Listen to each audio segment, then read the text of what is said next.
আসসালামু আলাইকা ইয়া শাফিয়াল মুজনাবিন। আসসালাতু ওয়াসসালামু আলাইকা ইয়া রাহমাতাল লিল আলামিন। প্রতি বছরের ন্যায় আজকের এই ফল ফাতিহা উৎসব অনুষ্ঠানের মধ্যমণি আমার দয়াল দরদি, আমার আস্থা বিশ্বাস, যার যার উপরে আমার ওয়ালেকিন, সেই বিশ্বাস আমার সামনে উপবিষ্ট। তার চরণ মুবারকে আমার ভক্তি ও শ্রদ্ধা রেখে আমি দু একটি কথা বলতে চেষ্টা করব। আমি আমাদের সর্বপ্রথম যে আমাদের কোরআন নাজিল হইছে, সেই কোরআন নাজিলের যে সর্বপ্রথম যে 5টি আয়াত, সূরা আলাকের 5টি আয়াত নাজিল হয়েছে, সেখানে প্রথমে বলা হয়েছে ইকরা বিসমি রাব্বিকাল্লাযী খালাক। যে ইকরা, এই যে ইকরা শব্দের অর্থ হচ্ছে পাঠ করা বা পড়া বা আবৃত্ত করা বা জ্ঞান অন্বেষণ করা। এই সর্বপ্রথম যে আয়াতটি নাজিল হইল, এখানে প্রথমে বলা হয়েছে যে পড়ো তোমার রবের নামে, যিনি সৃষ্টি করেছেন। কি সৃষ্টি করেছেন এই আয়াতে তিনি বলেননি। আল্লাহ প্রথম এই আয়াতের মধ্যে বলেন নাই যে আসলে কি সৃষ্টি করছেন। তিনি পরের আয়াতে তিনি বলেছেন খালাকাল ইনসানা মিন আলাক, জমাট রক্ত থেকে তিনি সৃষ্টি করেছেন। এই যে দুইটা আয়াত প্রথম ফার্স্ট ইন্ট্রোডিউসে বা স্টার্টিং এ যে দুইটা আয়াত নাজিল হইল, এখানে খুব মারাত্মক একটা বিষয় হচ্ছে যে কি পড়বো আমরা তা কিন্তু বলা হয়নি। যদি সাধারণভাবে আমরা দেখি কি পড়বো বলতেছে ইকরা, পড়ো, পাঠ করো বা জ্ঞান অন্বেষণ করো। কি জ্ঞান অন্বেষণ করবো, কি পড়বো? সাধারণত পড়া বলতে আমরা কি বুঝি? পড়তে হইলে কাউকে একটা বই আগে দিতে হবে যে এই বইটা তুমি পড়ো। আরেকটা পাঠ করা আছে যেটা আমরা স্কুল কলেজেও পড়ছি, যে শপথ বাক্য পাঠ করে, যে আমি শপথ করিতেছি যে মানুষের সেবায় নিজকে নিয়োজিত রাখিব, এভাবে হাত তুলে পাঠ করা। আবার আমাদের দেশের মন্ত্রী পরিষদের মধ্যেও শপথ বাক্য পাঠ করানো হয়। আসলে প্রকৃত অর্থে এত সাধারণ কোনো কথা এই প্রথম আয়াতে আল্লাহ বলেননি। যে সাধারণ এই যে পাঠ করবে, আসলে কি পাঠ করবে তার পরের আয়াতে উনি বলে দিচ্ছেন যে মানুষ তিনি সৃষ্টি করছেন। তাহলে আমরা এই জায়গায় যদি একটু চিন্তা ভাবনা করি সূক্ষ্মভাবে, তাহলে দেখা যায় আসলে এই মানুষকে পড়তে বলার কথা হয়েছে। আসলে একজন প্রকৃত যিনি মানুষ, সেই মানুষকেই পড়তে হবে। এক একটা মানুষ এক একটা কিতাব। এই কিছু কিছু মানুষ আছে যাদের সৎকর্ম বলি, সত্যবাদিতা, তাদের চলাফেরা, তাদের তত্ত্বজ্ঞান, তাদেরকে যদি একটা ফলো করে বা তাদেরকে অনুসরণ করা হয়, তাহলে দেখা গেছে সে পর্যায়ক্রমে ভালো একটা বই পড়ার মতো হয়। সবচেয়ে কঠিন কিন্তু পৃথিবীতে মানুষকে পড়া, একটা মানুষকে বোঝা সবচেয়ে কঠিন।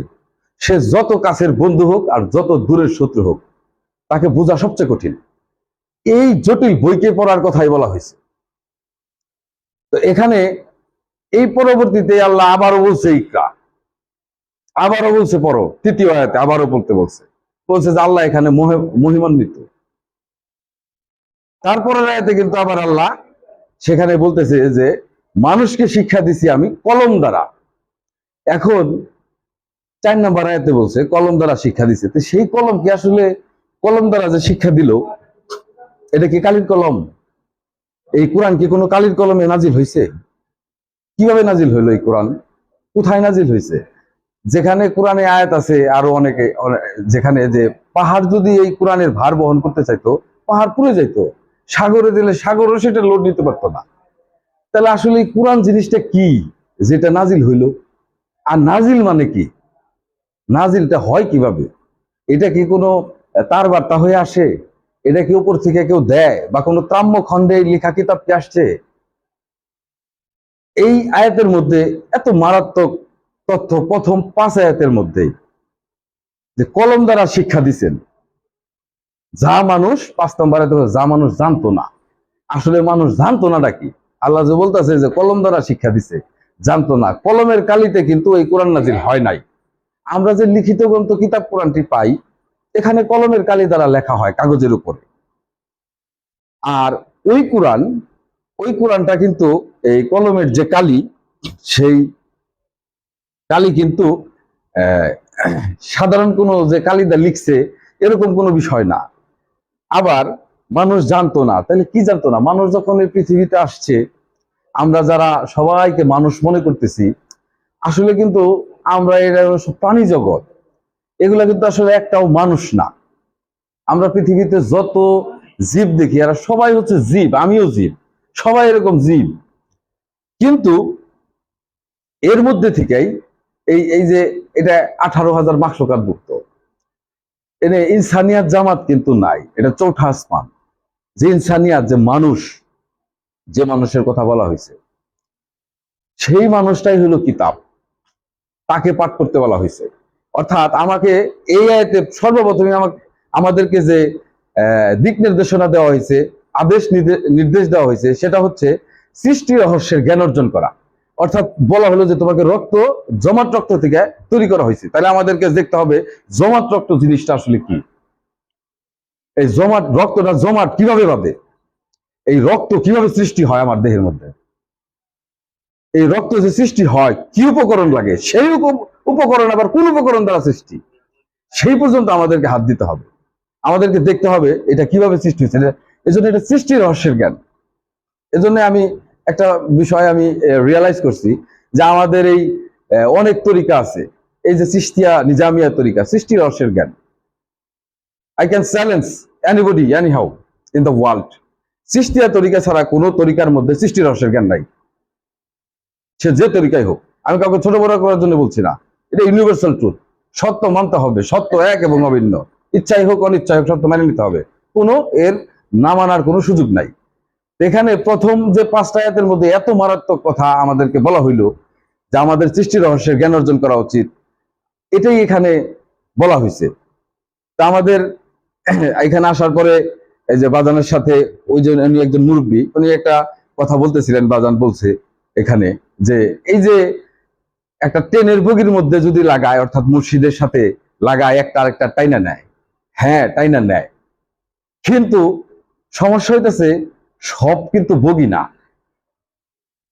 যদি বাসের চাকা লাগায় বগি বানানো হয়, ওইটা ট্রেন রাস্তায় চলবে না। ট্রেন রাস্তায় চলতে হইলে ট্রেন রাস্তার চাকা লাগবে, সেই চাকা যদি না থাকে তাইলে ওই বগি টাইনা যাবে না। এই জন্যে আমরা সবাই তরিকতে আসতে পারি না, যাদের ওই লোহার চাকা নাই, যারা ওই ট্রেন রাস্তায় চলতে পারবে না, বগিতে সংযোগ লাগাইতে পারবে না, তারা তরিকতে আসতে পারবে না। এখন কেউ যদি না আসে, তাকে নিয়ে আমাকে আপসেট হওয়ার দরকার নাই, তাকে নিয়ে আমার দুশ্চিন্তার দরকার নাই। আমাকে নিয়ে ভাবনার দরকার যে আমার সৃষ্টি রহস্যের জ্ঞান আমার অর্জন করা দরকার। যা কারণ প্রথমেই বলা হয়েছে ইকরা বিসমি রাব্বিকাল্লাযী খালাক। তাহলে পড়তে বলছে এখানে, তাহলে কাকে পড়বে সে? তাইলে আমি তো বাইরে বলতেছি নিজেকেই পড়তে হবে। আসলে মূলত হলো নিজেকে পাঠ করতে হবে, যে আমি আসলে কে, আমার ভিতরে কি আছে, নিজের মধ্যে পাঠ করা। এই আয়াত তো এখানে আছে। আরবি হরফের রহস্য, আরবি হরফের সৃষ্টি, পৃথিবীর সমস্ত কিছু সৃষ্টি মানব দেহকে কেন্দ্র করে, এবং পৃথিবীর যত ধর্মগ্রন্থ আছে সবকিছুই মানব দেহকে কেন্দ্র করে। মানব দেহ না থাকলে ধর্মের সৃষ্টি হইতো না, এই মানব দেহটা না থাকলে কোনো ধর্মের কিতাব রচনা হইতো না। আমরা যে নক্ষত্র, গ্রহ নক্ষত্র এগুলা দেখি, এগুলো সবই